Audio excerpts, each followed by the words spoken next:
Olá, nós estamos aqui com o Dr. Álvaro Costa, do escritório Jacobi Fernandes e Reolon. Dr. Álvaro, esse é um momento de escassez de recursos do poder público. Iniciativa aí maior, incentiva o maior número de parceiros públicos e privados pelo país. Isso tem um lado positivo ou traz, enfim, algum risco? Olha, considerando que parceria público-privada é um grande instrumento para financiamento de elevados investimentos públicos, né? Ele foi projetado e planejado, é um instrumento que foi planejado e desenvolvido para viabilizar grandes investimentos a longo prazo, com certeza tem uma relação direta de benefício da PPP em relação à escassez de recursos públicos, né? Agora, em se tratando de risco, também por ser um tipo de contrato muito complexo, de longa duração e que envolve realmente o comprometimento de receita pública por longo prazo, existe o risco do mau planejamento, o risco do amadorismo, né, que o poder público não pode se sujeitar. Então, realmente tem que buscar capacitação porque ele exige um planejamento muito mais rigoroso para que tenha sucesso. Tem o risco do insucesso. Certo. Doutor Álvaro, qual o papel da Câmara Municipal diante do interesse ou possibilidade de uma PPP em sua cidade? Olha, as PPPs, elas são de maior responsabilidade do Poder Executivo. Fica na competência do Poder Executivo. A exceção legal que existe é para PPPs patrocinadas, né, uma espécie de concessão, onde 70% do negócio, mais do que 70% do negócio, for financiado com recurso público. Aí, nesse caso, a lei vai exigir autorização legislativa. Aí a Câmara ingressa forte nesse tipo de acompanhamento. Nos demais casos, por ser um projeto que sempre envolve interesse público de altíssima relevância, é importante que a Câmara acompanhe, né? Acompanhe a legitimidade desses processos, para ver o quê? Se é um projeto que é prioritário para o governo.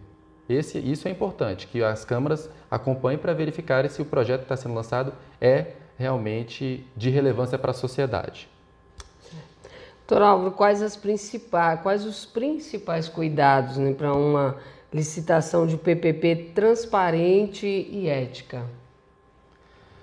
Olha, para que uma parceria público-privada tenha transparência e ética, não há grande diferença para uma outra contratação pública qualquer. É essencial que haja realmente ampla divulgação para o mercado, né? Um contato maior com a sociedade na legitimação desses projetos. Aí sim a PPP ela tem um ganho em relação à contratação tradicional. Por quê? Porque a PPP ela permite os mecanismos da PMI, né, que é o processo de manifestação de interesse, onde se busca soluções no mercado, né, e existe também a possibilidade do mercado oferecer diretamente a solução para o governo como uma ideia de um projeto interessante. Aí você vai passar por processos de audiência pública, de consulta pública, onde se provoca uma participação maior da sociedade. Com isso você tem transparência, você tem legitimidade, eu volto a dizer.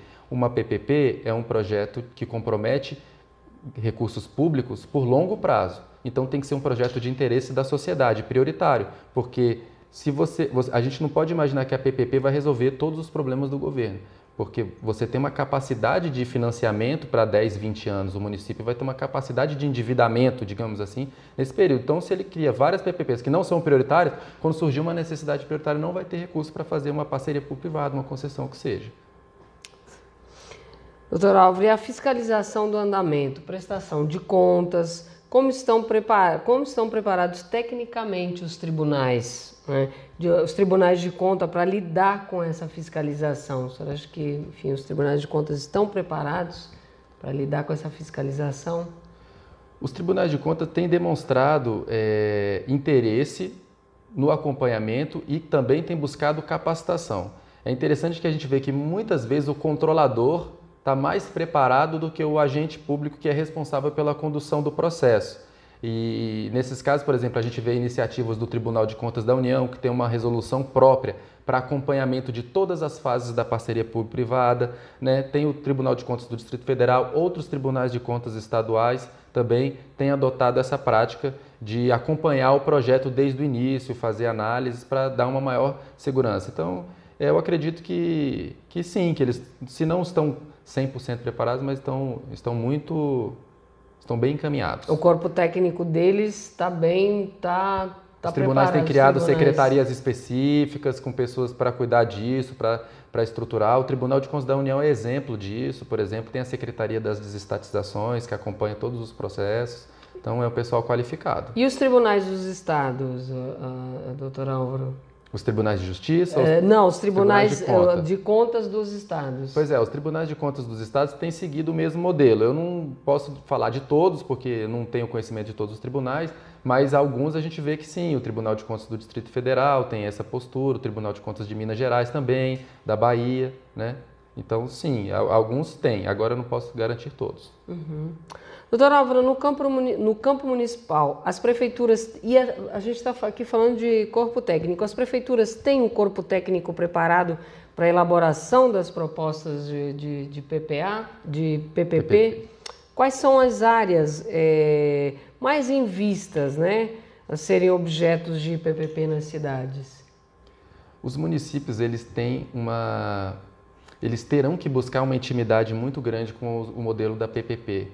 Por quê? Porque essa é uma modelagem que pode ajudar muito o município no implemento de políticas públicas de alta relevância municipal. Então, por exemplo, quais são os projetos que estão em maior vista, né, hoje pelos municípios? Saneamento básico, né? Toda a parte de saneamento básico você pode fazer por concessão administrativa ou por concessão patrocinada, quando for o caso. A parte de limpeza urbana, a parte de resíduos sólidos, é muito interessante hoje projetos que estão sendo disseminados no país no sentido de fazer aproveitamento de resíduos sólidos o máximo possível, criar aterros com estruturas para isso, para separação, para tratamento, reaproveitamento. A PPP é um instrumento fantástico para isso. Você tem a parte de iluminação pública, que recentemente com a resolução da ANEEL determinou que as distribuidoras de energia devolvessem os parques de iluminação para os municípios. E os municípios não tinham estrutura e não têm até hoje estrutura para administrar o parque de iluminação pública municipal. Tem que ficar fazendo contratação por serviço contínuo de 5 em 5 anos, com capacidade de investimento muito reduzida. Com uma PPP você consegue melhorar a qualidade com investimento de uma infraestrutura melhor e depois dar manutenção por um prazo maior, além de tirar a carga do município de ter que administrar aquele parque. Então, para o município se encaixa vários serviços que são de incumbência municipal, você pode resolver com uma parceria público-privada bem estruturada.